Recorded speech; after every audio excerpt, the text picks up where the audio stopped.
হাবিলের কুরবানি যেমন ছিল আল্লাহর জন্য, আর কাবিলের কুরবানি ছিল বিয়ে করার জন্য। এখনো আমাদের সমাজে এমন বহু মানুষ আছে যারা কুরবানি দেয় গোশত খাওয়ার জন্য।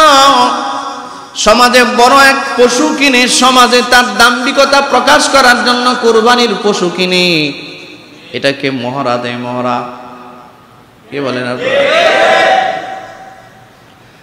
আপনার বিবেকে জিজ্ঞাসা করি, আপনি হাবিলকে ফলো করছেন না কাবিলকে ফলো করছেন? নিজেকে জিজ্ঞাসা করেন।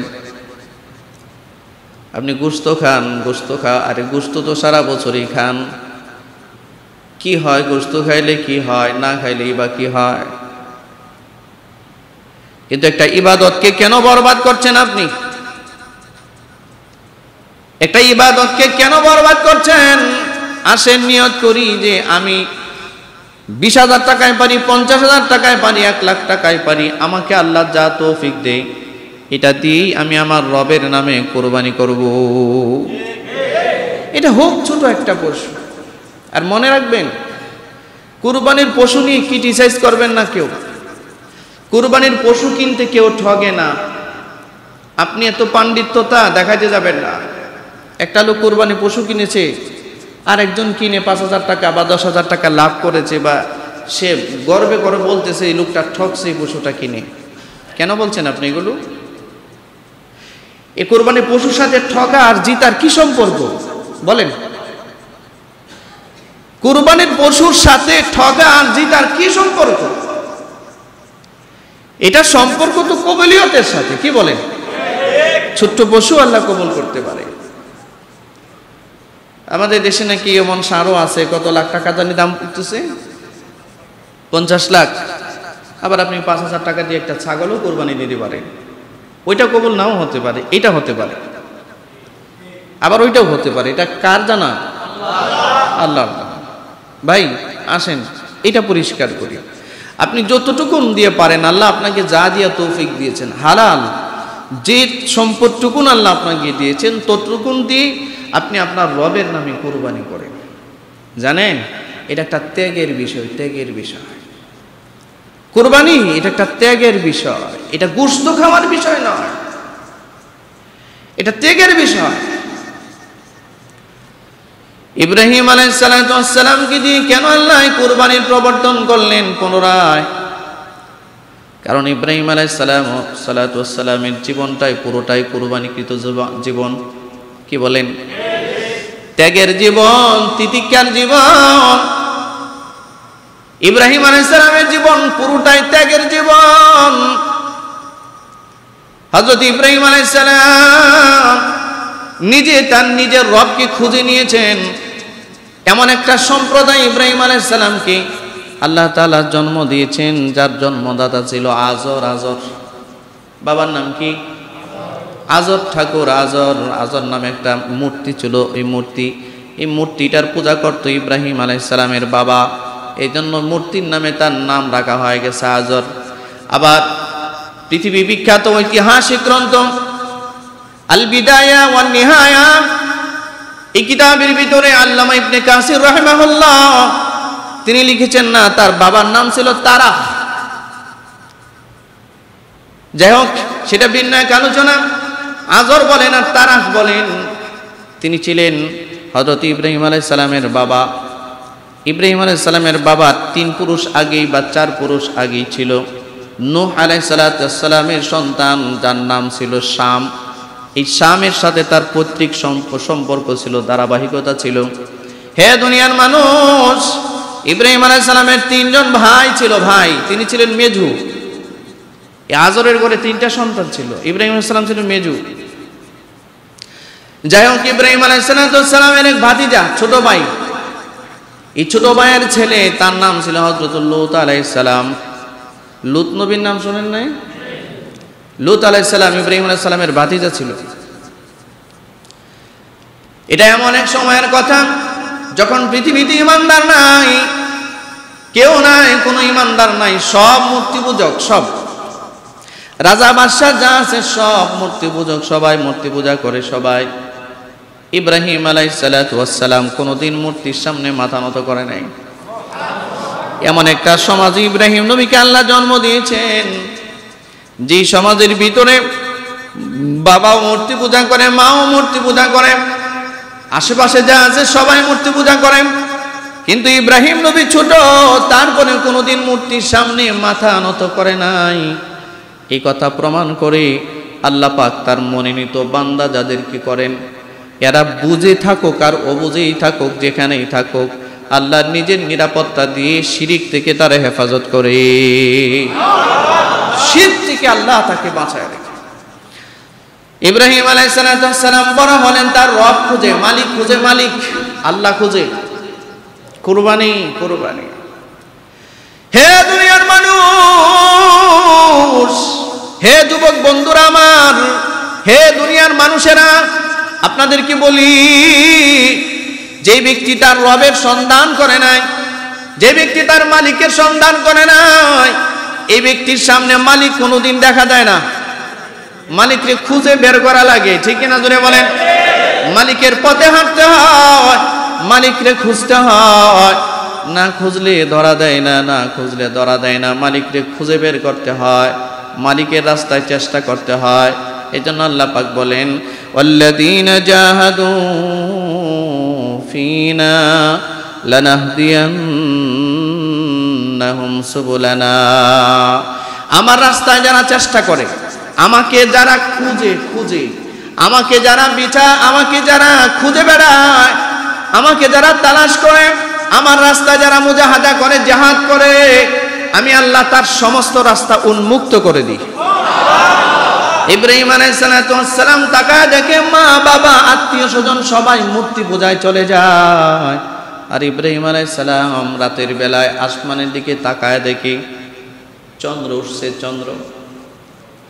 চন্দ্র উঠছে। এবার চিন্তা করে, এই যে এত বড় চন্দ্র, এটাই মনে হয় আমার রব। কিন্তু শেষে তাকায় দেখে না, একটা সময় আসমানে চন্দ্রও দেখা যায় না। ইব্রাহিম আলাইহিস সালাম বলেন যে না না, আমার রব তো তিনি হতে পারে, আমার সৃষ্টিকর্তা তো তিনি হতে পারে, যিনি সব সময় ছিলেন, সব সময় আছেন এবং সব সময় থাকবেন। আমার রবের কোনো উদয় নাই, আমার রবের কোনো অস্ত নাই, এটা আমার রব না। কিন্তু তোমার সৃষ্টিকর্তাকে তুমি কয়দিন খুঁজেছ? বিশ্বাস করেন, পৃথিবীতে প্রায় 800 কোটি মানুষের ভিতরে 600 কোটি মানুষ কোনোদিন তার রব খুঁজে নাই। এই বেঈমানগুলো তার রব খুঁজে না। কোনো হিন্দু ভাই মূর্তি খুঁজে কিন্তু সৃষ্টিকর্তা খুঁজে না। খ্রিস্টান মেরি খুঁজে কিন্তু রব খুঁজে না। ইহুদি উজাইর আলাইহিস সালামকে খুঁজে কিন্তু রব খুঁজে না। পৃথিবীর বেঈমানরা গায়রুল্লাহকে খুঁজে কিন্তু সৃষ্টিকর্তাকে খুঁজে না। বিশ্বাস করেন, পৃথিবীর যেই মানুষটা তার রব খুঁজে বের করতে পারলো না, রবকে চিনতে পারলো না, রবকে স্বীকৃতি দিতে পারলো না, এর সাথে কোনোদিন বন্ধুত্বের সম্পর্ক আপনার হতে পারে না। যে তার সৃষ্টিকর্তা জানে না। অনেক মানুষ বলে থাকে মুসলমানদের থেকে হিন্দুরা আমানতদার বেশি। এই মেয়ে, তোমার মগজ নষ্ট। মুসলমানদের থেকে খ্রিস্টানরা কমিটেড বেশি হতে পারে, কিন্তু তোমার মাথা নষ্ট। বেঈমান ইহুদিরা তোমার কাছে ভালো হতে পারে, কিন্তু নরমাল থিম নিয়ে যান, নরমাল থিম নেন। পৃথিবীর যেই মানুষ তার সৃষ্টিকর্তার একত্ববাদী বিশ্বাস করে না, এ কোনোদিন বিশ্বাসী হতে পারে না। এ হচ্ছে চূড়ান্ত বেঈমান। জুড়ে বলেন, জুড়ে বলেন। এ হচ্ছে চূড়ান্ত বেঈমান। একজন মুসলিম যে তার সৃষ্টিকর্তাকে অস্বীকার করে, তার একত্ববাদের অস্বীকার করে, তাওহীদের অস্বীকার করে, এ চূড়ান্ত বেঈমান। এর সাথে মুমিন মুসলমানদের কোনো আন্তরিক সম্পর্ক হতে পারে না। Never impossible. আল্লাহ পাক বলেছেন, লা ইয়াত্তাখিযুল মুমিনুনাল কাফিরিনা আউলিয়া মিন দুনিল মুমিনিন। মুমিন ছাড়া অন্য বেঈমানের সাথে তোমার বন্ধুত্ব হতে পারে না। এটা কে বলেছেন? আল্লাহ। আল্লাহ কে? যিনি ভবিষ্যৎ জানে, ভবিষ্যৎ। যিনি বর্তমান জানেন, যিনি অতীত জানেন, খুব ভালো সার্টিফিকেট দেন যে এরা অনেক ভালো, অনেক কমিটেড। মুসলমানরা কমিটমেন্ট রক্ষা করে না, হ্যাঁ ওরা খুব কমিটমেন্ট রক্ষা করে। হ্যাঁ মিয়া, কিসের কমিটমেন্ট ওরা রক্ষা করে? ওরা তো ওদের রবকেই মানে না, এদের কিসের কমিটমেন্ট? এদের আবার কিসের কমিটমেন্ট? এর কিসের কমিটমেন্ট ওরা রক্ষা করে? ওরা ওদের রবের সাথে রূহ জগতে প্রতিশ্রুতি দিয়েছিল যে আল্লাহ আপনি আমাদের রব, কিন্তু পৃথিবীতে এসে সে বলতেছে তুমি আমার রব না। নাস্তিক হয়েছে, সে মূর্তি পূজক হয়েছে, সে মেসির পূজা করে, মেরির পূজা করে। এ কি করে বিশ্বাসী হয়? আপনি একজন অমুসলিমকে বিশ্বাস করবেন তো নিজের কপালে নিজে কুড়াল দিয়ে কূপ দিলেন। সাময়িক কিছু দেখতে পাবেন, সাময়িক এরা ভালো কিছু দেখাবে, কিন্তু এরা আপনার নার কেটে দিবে। নার, নার, নার বুঝেন কি বলে এটা? নারী কয় নাকি? হ্যাঁ, ওইটা কেটে দিবে। কোথায় কাটবে, কিভাবে কাটবে আপনি টের পাবেন না। যে তার রব, তার সৃষ্টিকর্তা, যিনি তাকে সৃষ্টি করেছেন, তাকে যে ব্যক্তি বিশ্বাস করে না, আপনি তারে বিশ্বাস করতেছেন। যে তার সৃষ্টিকর্তা বিশ্বাস করে না আর আপনি তাকে বিশ্বাস করতেছেন, আপনি হচ্ছেন একটা বেকু, বেকু বুকার স্বর্গে বসবাস করছে। এটাতে অমুসলিমদের কষ্ট পাওয়ার কিছু নাই। আমরা মহব্বত করি, তার মানে এই নয় যে তাদের সাথে শত্রুতা করতে হবে। আমি সেটা বলছি না, শত্রুতা নয়, তারাও সমাজে বসবাস করবে, পৃথিবীতে বসবাস করার অধিকার তারাও রাখে। কিন্তু আমি বলছি একজন অমুসলিম যে তার সৃষ্টিকর্তার সন্ধান করে বের করে না এবং সৃষ্টিকর্তাকে মানে না, মানলেও তার সাথে অংশীদারিত্ব স্থাপন করেছে, শিরিক করছে, এই লোক কোনোদিন ইমানদারের আন্তরিক বন্ধু হতে পারে না।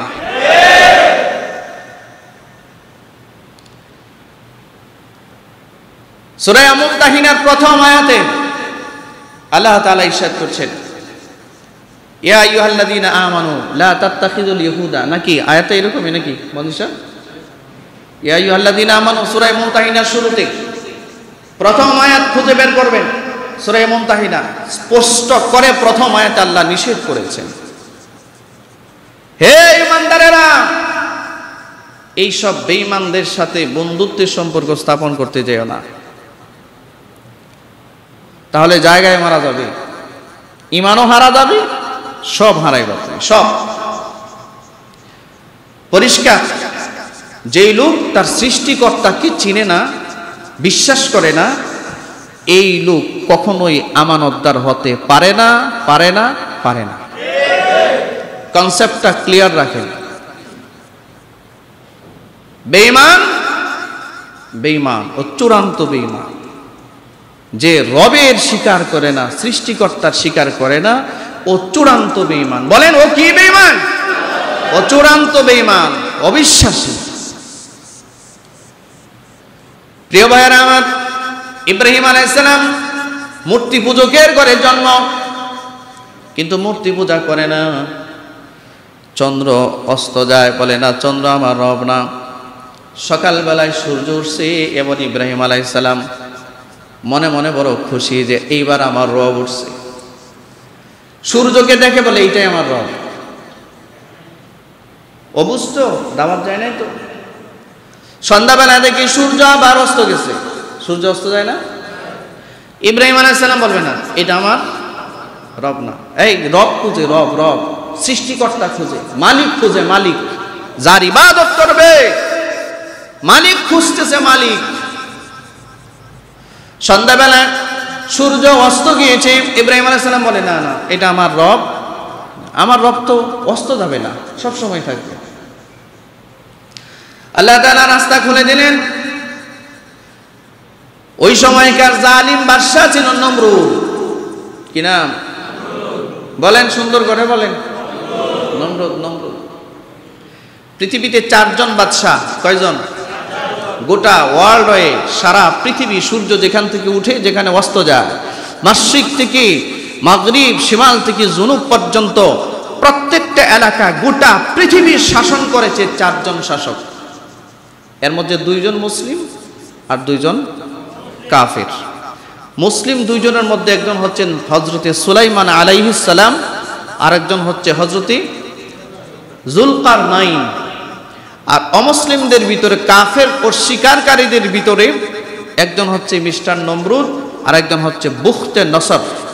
কি নাম? বুখতে নসর। জানেন নমরুদের বয়স কত? ইব্রাহিম আলাইহিস সালামের জমানার কথা। নমরুদ শুধু 400 বছর ক্ষমতার মসনদে বসা ছিল। 400 বছর। কত বছর? 400 বছর ক্ষমতার মসনদে বসা। ইব্রাহিম আলাইহিস সালাম বললেন, সূর্য অস্ত যায় এটা আমার রব নয়। যখন রবের সন্ধান পাইলেন, এখন ইব্রাহিম আলাইহিস সালাম মানুষকে আল্লাহর পথে দাওয়াত দেয়। কার পথে দাওয়াত? মনে রাখবেন, যারা আল্লাহর পথে দাওয়াত দেয়, আল্লাহর পথে দাওয়াত। আমরা যাদেরকে আল্লাহ তৌফিক দিয়েছেন, প্রতিটা মুসলমানের পৃথিবীতে পাঠাইছে মানুষকে আল্লাহর দিকে ডাকার জন্য। তা'মুরুনা বিল মা'রুফ ওয়া তানহাউনা আনিল মুনকার। আপনি সৎ কাজের আদেশ দিবেন, অসৎ কাজের নিষেধ করবেন। এটা শুধুমাত্র আলেম ওলামাদের কাজ নয়, এটা শুধুমাত্র তাবলীগের কাজ নয়, এটা শুধুমাত্র অন্যদের কাজ নয়, পৃথিবীর প্রত্যেকটা মুসলমানের এই দায়িত্ব। কথা ঠিক কি না? সকলের এই দায়িত্ব। ইব্রাহিম আলাইহিস সালাম রবের সন্ধান পাওয়ার পর নমরুদরে গেছে দাওয়াত দিতে। নমরুদ কি গিয়া বলে, নমরুদ মহামান্য বাদশা, শুনেন, আপনি যে মূর্তি পূজা করেন বা আপনি যে নিজেকে রব বলে দাবি করেন, সারা মিশর সহ আরব জাহানের সমস্ত মানুষগুলো আপনার পায়ে পূজা করে, আপনার সামনে শির নত করে। আপনি কিন্তু রব নন, আপনি একমাত্র আসমান আর জমিন যিনি সৃষ্টি করেছেন, চন্দ্র সূর্য যিনি সৃষ্টি করেছেন, এই রবের সামনে আত্মসমর্পণ করেন। আমি সেই রবের দাওয়াত দিতে এসেছি। ইব্রাহিম আলাইহিস সালাম বলে, রে কি বলে? ফুটকা করতে এসেছে, হেট বাড়ি কই? তো ইব্রাহিম আলাইহিস সালাম নবী তো বলেন, আমার বাড়ি গাড়ি দিয়ে কি করেন? আমার এগুলো কিছু নাই, আমি আসছি আপনাকে দাওয়াত দিতে। বলে, কিসের রব তোর? কি করে তোর? রবে করে কি? বলে, আমার রব সকালবেলায় সূর্য উঠায়, আমার রব আমাকে বাঁচায়, আমাকে খাওয়ায়, আমাকে মারে, আপনাকেও বাঁচায়, আপনাকেও মারে। আমার রব মানুষকে জীবন দেয়, মানুষকে মরণ দেয়। ইব্রাহিম আলাইহিস সালাম এই প্রশ্নের জবাবে নমরুদ বলে, আরে এটা তো আমি করি, আমিও তো মানুষের বাঁচাই, মানুষের মারি, তো আমি তো বড় রব, প্রমাণ দেখবি? ইব্রাহিম আলাইহিস সালাম বলে, দেখান তো। 2 জন আসামি ডেকে আনছে। 2 জন কি ডেকে আনছে? মৃত্যুদণ্ড প্রাপ্ত 2 জন আসামি ডেকে এনেছে। 2 জনের মৃত্যুদণ্ড দেওয়া এনে রাজ দরবারে ডাক দিয়ে একজনকে বেকসুর খালাস করে দিল, আর একজনকে মৃত্যুদণ্ড দিল। যে ইব্রাহিম আলাইহিস সালামকে চাক্ষুষ প্রমাণ দেখায়, প্রত্যক্ষভাবে দেখিয়ে বলে, এই যে দেখো, একজন বাঁচাই দিলাম আর একজন মেরে ফেললাম। এটা তো আমিই পারি, তোমার আল্লাহ যেটা পারে আমি তো সেটাই পারি।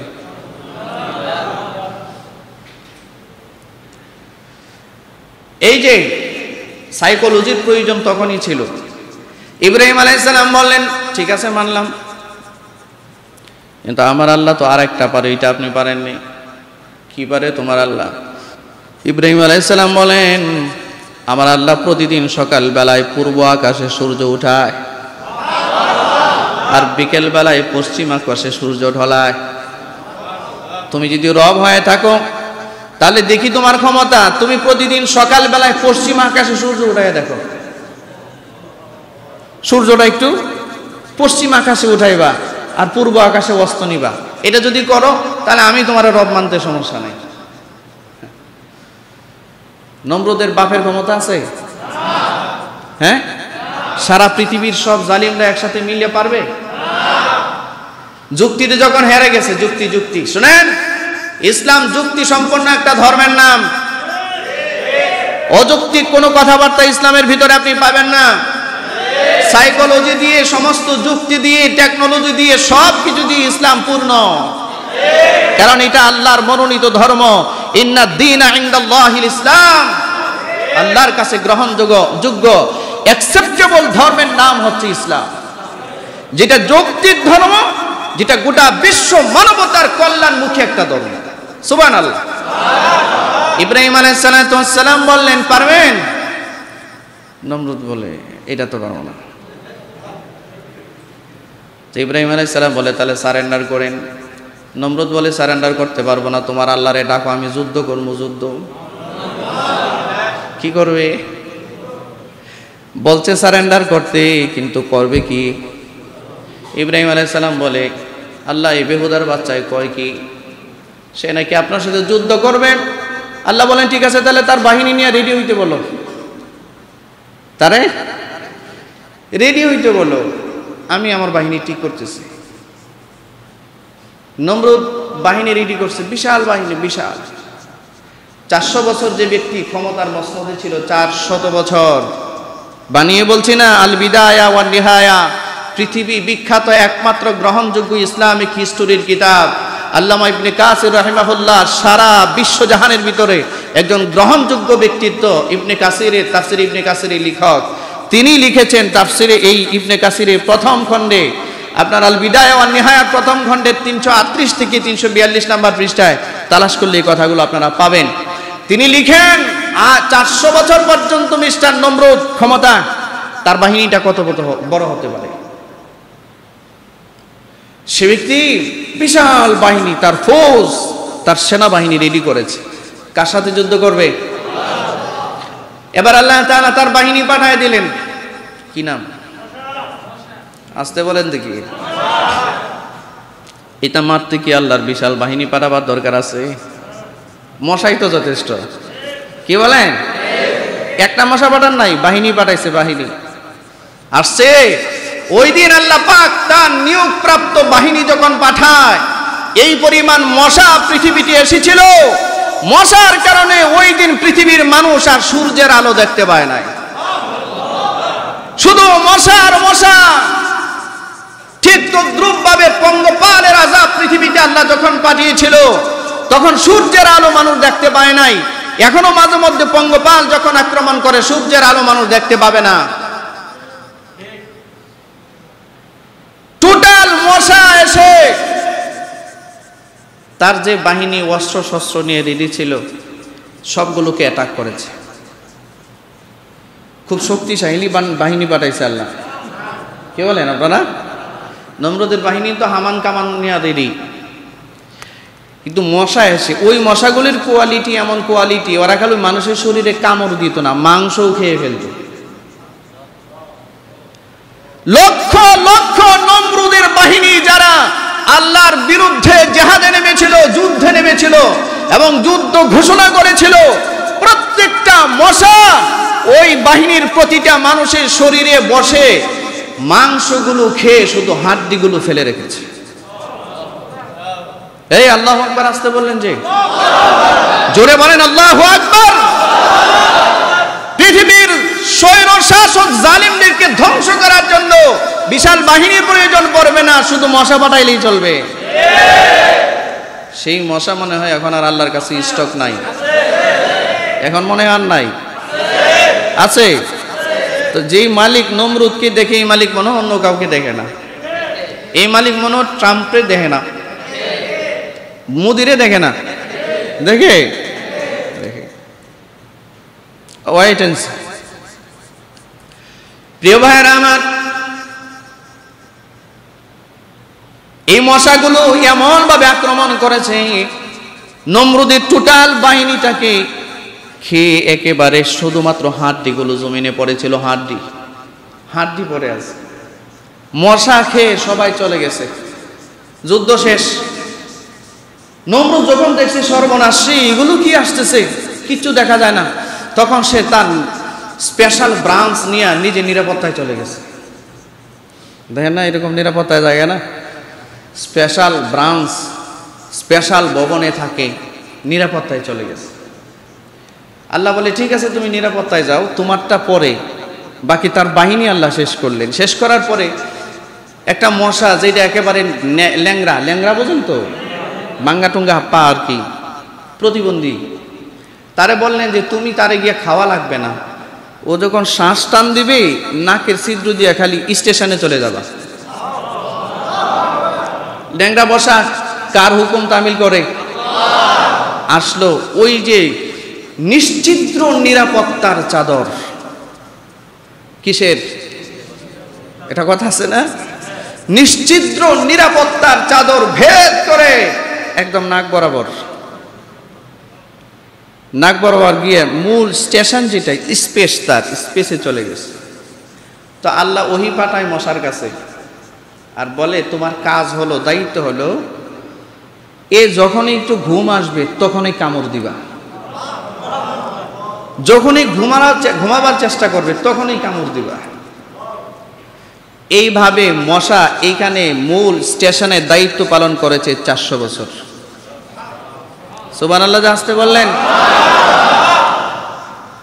400 বছর পর্যন্ত ক্ষমতার চূড়ান্ত পর্যায়ে যখন মিস্টার নমরুদ ছিল, এই জায়গায় স্পেসের মধ্যে স্টেশনে বসে বসে এই ল্যাংড়া মশার খাবার দাবার রিজিক আল্লাহ কুদরতিভাবে ব্যবস্থা করতেন, আর সে তার দায়িত্ব পালন করত। আর বলতেন ঘুমাইতে তো দিবাই না, আমি ওরেও বাঁচায়ও রাখবো, মরতেও দিব না। 400 বছর পর্যন্ত নমরুদ ঘুমাতে পারে নাই। 400 বছর। এখনকার বিজ্ঞান সায়েন্টিস্টরা বলবে একটা মানুষ 1 সপ্তাহ না ঘুমাইলে মরে যাবে। হ্যাঁ, বাস্তব এটা। কিন্তু আল্লাহ রাব্বুল ইজ্জাতুল জালাল যে রব বলেছেন সুম্মা লা ইয়ামুতু ফিহা ওয়া লা ইয়াহইয়া, আমি সেই রব যে তোমাকে আমি মরতেও দিব না, বাঁচতেও দিব না। এই দুইটার মাঝখানে আমি হ্যাঙ্গিং করে রেখে দেওয়ার মতো ক্ষমতা আমার কাছে আছে। নমরুদ কি সেটা করেছেন? নমরুদ কি সেটা করেছেন? নমরুদ 400 বছর পর্যন্ত মশার কামড় খেয়েছে। মশা যখন কামড় বেশি দিত তখন কখনো লাঠি, কখনো বেন্দা, এটা ওইটা বাড়ি দিলে একটু থামতো, কিন্তু না, তারপরে পুরোপুরি থামে না। কিন্তু যখনই জুতা দিয়ে বাড়ি দিত, জুতা দিয়ে, তখন মশাকে আল্লাহ অর্ডার করতো এবার থাম। এভাবে 400 বছর পর্যন্ত। কয়শো বছর? জোরে কয়শো বছর? জুতার বাড়ি কয়শো বছর? 400 বছর জুতার বাড়ি খেয়েছে। 400 বছর। ডকুমেন্ট ছাড়া কথা বলি নাই, আমার কাছে রেফারেন্স আছে, নিয়ে যাবে। 400 বছর পর্যন্ত জুতার বাড়ি খেয়ে মিস্টার নমরুদ অপমানিত, লাঞ্ছিত, বঞ্চিত হয়ে পৃথিবী থেকে বিদায় হয়েছে। 400 বছর শেষ, নমরুদ শেষ, ইতিহাস রয়ে গেছে। আপনি আমি কয়শো বছর বাঁচি? আমার জুলুমের সীমায় আর কত বছর, কতটুকুন টাইম আমার? ভয় করুন, আল্লাহকে ভয় করুন, আল্লাহকে ভয় করুন, আল্লাহকে ভয় করুন, আল্লাহকে ভয় করুন।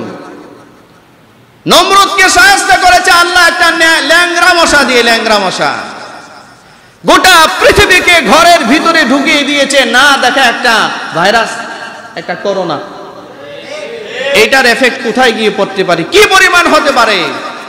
পৃথিবীর জালিমরা যদি এখনো জুলুম পরিত্যাগ না করে, পৃথিবীর জালিম সম্প্রদায় যদি এখনো জুলুম পরিত্যাগ না করে, যে যেখানে যে পর্যায় থেকেই জুলুম চালিয়ে যাচ্ছি আমরা যদি আমাদের জুলুমের নিরাময় না করি, এটাকে ধ্বংস না করি, না ছাড়ি, এই গজব আমাদের থেকে উঠে যাবে না।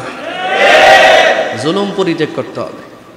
প্রিয় ভাইয়েরা আমার, ইব্রাহিম আলাইহিস সালাতু ওয়াস সালাম দাওয়াত দিলেন, নমরুদ পারল না। নমরুদ যুদ্ধ ঘোষণা করলো, স্বৈরাচারী মনোভাব প্রকাশ করলো। 400 বছর আল্লাহ পৃথিবীতে বাঁচায় রাখছেন জুতার বাড়ি খাওয়া। কিসের বাড়ি? এগুলো মিথ্যা ইতিহাস নয়, এগুলো বানোয়াট ইতিহাস নয়, এগুলো মিথ্যা ইতিহাস নয়, এগুলো আমাদের জানতে হবে। প্রিয় ভাইয়েরা আমার, এই নমরুদ ধ্বংস হয়ে গেল, এরকম পৃথিবীতে বহু নমরুদই ধ্বংস হয়ে গেল। ইব্রাহিম আলাইহিস সালামের দাওয়াতকে প্রত্যাখ্যান করলো। ইব্রাহিম আলাইহিস সালামকে বলল আগুন জ্বালাও, আগুন। পুরা এলাকা লাকড়ি একত্রিত করে আগুন জ্বালায়া ইব্রাহিম আলাইহিস সালামকে আগুনে ফেলে দিল। এগুলো জানেন না আপনারা? দেখেন, জীবন শুরু হলো, নিজে একা একই খুঁজে রবকে বের করলেন, তারপরে রবের পথে দাওয়াত দিলেন। শুরুতেই চলে আসলো নির্যাতন, যে তাকে পুরো এলাকার সমস্ত লাকড়ি একত্রিত করে পেট্রোল ঢেলে সেখানে আগুন জ্বালিয়ে ইব্রাহিম আলাইহিস সালামকে উলঙ্গ করে সে আগুনে নিক্ষেপ করা হলো। আজকের আলোচনা এখান থেকে থাক। বাকি ইব্রাহিম আলাইহিস সালামের স্ট্রাগল কি পর্যায়ে ছিল, আগামী জুমায় বাকি আলোচনাগুলো শেষ হবে। এবং কুরবানি মূলত কোন কনসেপ্টটা নিয়ে আমাদের কাছে আগমন করেছে, আমরা কেন কুরবানি করব, এটা আলোচনায় আসবে। বাকি কুরবানির পশু আপনারা যারা কিনবেন, শরীকে যারা কিনবেন বা একাকি কুরবানি দেওয়াটা সবচেয়ে উত্তম। যদি সম্ভব না হয়, যদিও শরীকে দেন, তাহলে শরীকদার যারা আছে তাদের সোর্স অফ ইনকাম হালাল না হারাম স্পষ্ট ভাষায় তাদের সাথে বসে কনফারেন্স করে কথা বলে একদম পরিষ্কার হয়ে তারপরে আপনারা শরীকে কুরবানি দিতে যাবেন। মনে রাখবেন, 7 শরীকে কুরবানি দিলে 1 শরীকের টাকাও যদি হারাম হয়, আপনার পুরো কুরবানিটা বাতিল বলে গণ্য হবে।